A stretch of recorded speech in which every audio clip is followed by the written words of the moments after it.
اعوذ باللہ من الشیطان الرجیم بسم اللہ الرحمن الرحیم۔ اللہ تبارک و تعالیٰ کے نام سے شروع جو بڑا مہربان اور نہایت رحم کرنے والا ہے۔ ناظرین محترم، پاک ہے وہ ذات کہ جس نے انسانوں کو مٹی سے پیدا فرمایا، جبکہ جنات کو آگ سے اور فرشتوں کو نور سے پیدا کیا، اور بلی اور دیگر مخلوقات کو اللہ تبارک و تعالیٰ نے انسانوں کی باقی ماندہ مٹی سے پیدا فرمایا۔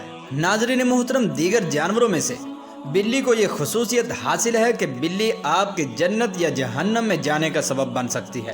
چنانچہ حضرت علقمہ رضی اللہ تعالی عنہ بیان کرتے ہیں کہ ہم حضرت عائشہ صدیقہ رضی اللہ تعالی عنہ کی خدمت کے اندر حاضر تھے، اور ہمارے ساتھ حضرت ابو ہریرہ رضی اللہ تعالی عنہ بھی اسی وقت موجود تھے۔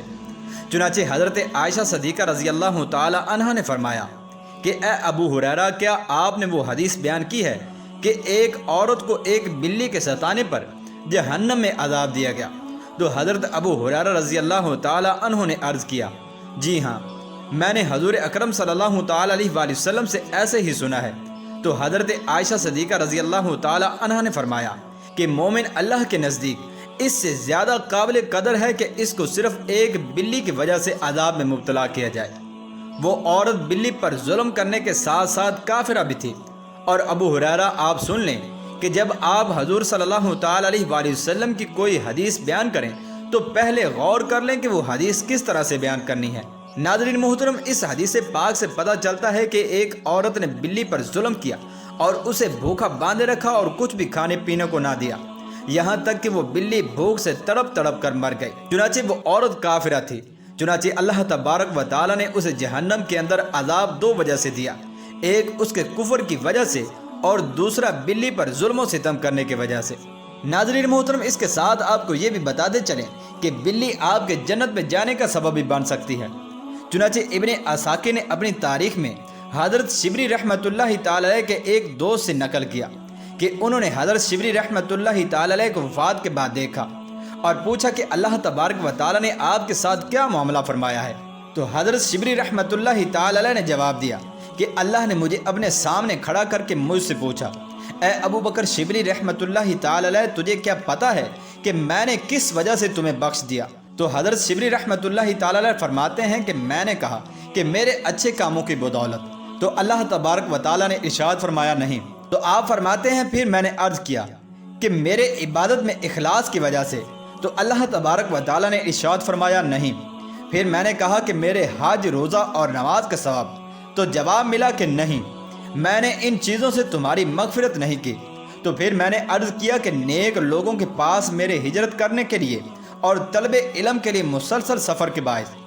تو خدا کی طرف سے جواب انکار میں ملا۔ تو میں نے عرض کیا، اے میرے پروردگار، یہی تو وہ چیزیں تھیں جو میری مغفرت اور نجات کا سبب بن سکتی تھیں۔ چنانچہ اللہ تبارک و تعالیٰ نے فرمایا، میں نے ان میں سے کسی عمل کی بنیاد پر تمہاری مغفرت نہیں کی۔ تو پھر میں نے پوچھا، اے میرے مولا، کس عمل کی وجہ سے میری مغفرت ہوئی؟ تو اللہ تبارک و تعالیٰ نے فرمایا کہ تجھے کچھ یاد ہے کہ جب تو بغداد کی سڑکوں پر مارا مارا پھر رہا تھا اور تو نے وہاں بلی کا ایک بچہ دیکھا کہ جسے ٹھنڈک نے کمزور کر دیا تھا اور سردی کی شدت سے دیواروں کے کنارے کنارے لگا لگا پھر رہا تھا اور برف سے بچ رہا تھا، تو نے رحم کھا کر اسے اپنے اونی چوگے میں چھپا لیا تھا تاکہ وہ سردی سے بچ جائے اور اس کو تکلیف سے نجات مل جائے۔ میں نے عرض کیا، بے شک اللہ تبارک و تعالیٰ نے ارشاد فرمایا کہ میں نے تجھے اس بلی کے بچے پر رحم کھانے کی وجہ سے بخش دیا ہے۔ ناظرین محترم، یہ حضرت شبلی رحمۃ اللہ تعالی علیہ وہی ہیں جو حضرت جنید بغدادی رحمۃ اللہ تعالی علیہ کی صحبت میں بیٹھا کرتے تھے اور اپنے ابتدائی زمانے میں نہاوند کے حاکم رہ چکے تھے، اور بعد میں خیر النساء کی خدمت میں جا کر توبہ کی تھی۔ اور خیر النساء بہت بڑے بزرگ اور صاحب حال تھے، اور ہر وقت ان پر وجد کی کیفیت طاری رہتی تھی اور ہر وقت مستی اور یاد خدا میں ڈوبے رہتے تھے۔ ناظرین محترم، تو دیکھا آپ نے کہ کس طرح سے ایک بلی ایک شخص کے لیے نجات کا سبب بنی، جبکہ وہی بلی ایک عورت کے لیے عذاب کا سبب بنی۔ ناظرین محترم، اس کے علاوہ بلی ایک ایسا جانور ہے کہ جس کے ساتھ پیار و محبت کرنے کا درس ہمیں خود حضور اکرم صلی اللہ تعالی علیہ وآلہ وسلم نے اپنے عمل کے ذریعے سے بتایا ہے۔ چنانچہ حضرت عائشہ صدیقہ رضی اللہ تعالی عنہ سے روایت ہے کہ آپ رضی اللہ تعالی عنہ بیان فرماتی ہیں کہ حضور اکرم صلی اللہ تعالی علیہ وآلہ وسلم کے پاس ایک بلی آیا کرتی تھی تو آپ صلی اللہ تعالیٰ علیہ وآلہ وسلم اس بلی کے لیے پانی کا برتن جھکا دیتے تھے اور بلی اس میں سے پانی پی لیا کرتی تھی، اور پھر اس بچے ہوئے پانی سے حضور اکرم صلی اللہ تعالیٰ علیہ وآلہ وسلم وضو بھی فرما لیا کرتے تھے۔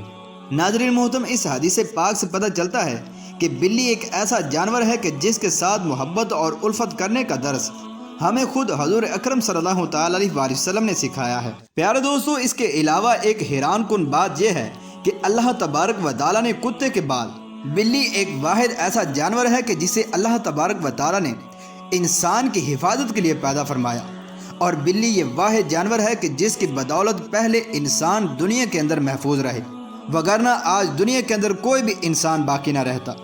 ناظرین محترم، حضرت نوح علیہ السلام واحد اللہ کے نبی ہیں کہ جنہیں آدم ثانی کا لقب بھی دیا گیا ہے۔ آج دنیا کے اندر جتنے بھی انسان موجود ہیں ان کی نسل حضرت نوح علیہ السلام کی اولاد سے چلی ہے۔ پیارے دوستو، جب طوفان نوح کا موقع آیا تو اللہ تبارک و تعالی نے حضرت نوح علیہ السلام کو ایک کشتی بنانے کا حکم دیا۔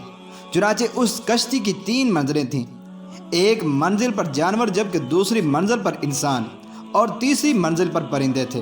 چنانچہ حضرت زید بن اسلم رضی اللہ تعالی عنہ اپنے والد محترم سے روایت کرتے ہیں کہ رسول اللہ صلی اللہ تعالی علیہ وآلہ وسلم نے فرمایا کہ حضرت نوح علیہ السلام اللہ کے حکم کے مطابق کشتی میں سوار ہوئے تو آپ نے تمام جانداروں کے ایک ایک جوڑے کو بھی ہمراہ لے لیا۔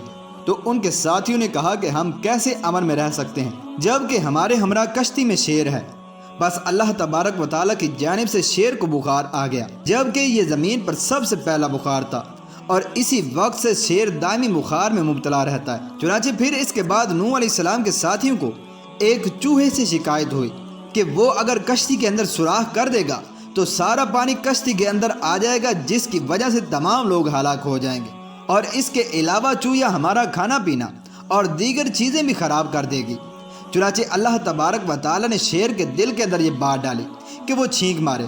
چنانچہ شیر نے چھینک لی اور اس چھینک سے بلی نکل پڑی۔ چنانچہ جس وقت بلی ظاہر ہوئی تو چوہا اور چوہا دونوں چھپ گئے۔ ناظرین محترم، اس روایت سے پتہ چلتا ہے کہ بلی واحد ایک ایسا جانور ہے کہ جس کی بدولت دنیا کے اندر آج ہم تمام لوگ موجود ہیں۔ پیارے دوستو، حضرت ابو ہریرہ رضی اللہ تعالی عنہ سے روایت ہے کہ حضور اکرم صلی اللہ تعالی علیہ وآلہ وسلم کی کچھ لوگوں نے دعوت کی تو آپ صلی اللہ تعالی علیہ وآلہ وسلم وہاں پر تشریف لے گئے۔ پھر اس کے بعد دوسرے کچھ لوگوں نے دعوت کی تو آپ صلی اللہ تعالی علیہ وآلہ وسلم وہاں پر تشریف نہ لے گئے، تو لوگوں نے آپ صلی اللہ تعالی علیہ وآلہ وسلم سے اس بات کا سبب دریافت کیا تو آپ صلی اللہ تعالی علیہ وآلہ وسلم نے ارشاد فرمایا کہ فلاں گھر میں کتا ہے، اس لیے میں ان کی دعوت کھانے کے لیے وہاں پر نہیں گیا۔ تو لوگوں نے عرض کیا کہ جس گھر کے اندر آپ پہلے دعوت کھانے کے لیے گئے تھے اس گھر کے اندر بلی موجود تھی، تو آپ صلی اللہ تعالی علیہ وآلہ وسلم وہاں پر کیوں تشریف لے کر گئے تھے؟ تو آپ صلی اللہ تعالی علیہ وآلہ وسلم نے ارشاد فرمایا کہ بلی نجس نہیں ہے بلکہ یہ تو تمہارے پاس آتی جاتی رہتی ہے۔ ناظرین محترم، اس روایت سے پتہ چلتا ہے کہ جس گھر کے اندر بلی ہو وہاں پر دعوت کے لیے جانا یہ حضور اکرم صلی اللہ تعالی علیہ وآلہ وسلم کا طریقہ ہے۔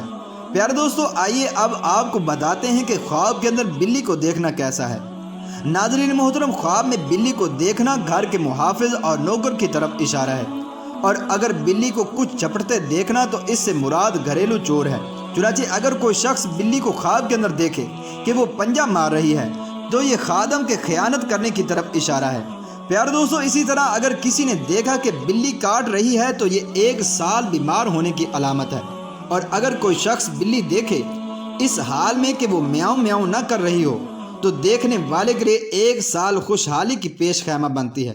ناظرین محترم، ہم اللہ تبارک و تعالیٰ سے دعا گو ہیں کہ اللہ تبارک و تعالیٰ ہمیں تمام جانوروں کے ساتھ انس و محبت کا سلوک کرنے کی توفیق عطا فرمائے۔